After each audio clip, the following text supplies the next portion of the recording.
Hello guys, कशा आहात तुम्ही? हे तयारी सुरू आहे 13 एप्रिलच्या रात्रीचीच, म्हणजे 14 एप्रिलसाठी. तर सगळ्यात आधी माझ्या क्रांतिकारी जय भीम बायानं मस्तपैकी केक कटिंगचा कार्यक्रम वगैरे अरेंज केला ना. मस्तपैकी 12 वाजल्यावर फटाके वगैरे फोडला आम्ही. उठल्यावर आधी मस्त रांगोळी टाकून दिलो, आंघोळ वगैरे करून मस्त पूजा करून टाकलो ना. मग रेडी झालो रॅलीमध्ये जायसाठी. पहा ना, 14 एप्रिलच्या दिवशी माझ्या मटकना थांबे नाही, कारण आमची दिवाळी, आमचा सण जो काही आहे तो 14 एप्रिल आहे. डान्स पाहून टाका माझ्या.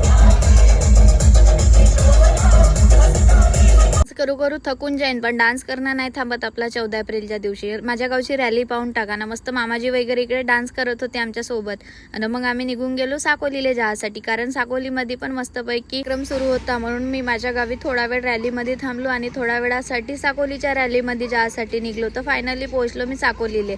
तुम्ही पाहून घ्या साकोलीचा विहार किती सुंदर डेकोरेट केलाय. साकोलीमध्ये पण खूप पब्लिक होती आणि खूप मजा येत होती डान्स करायसाठी.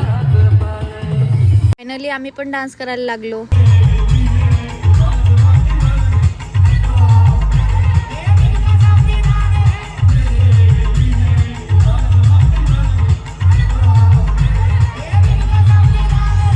तर पण आम्ही ना मस्तपैकी डान्स केला आणि अशा प्रकारे मी ना केला सेलिब्रेट 14 एप्रिल.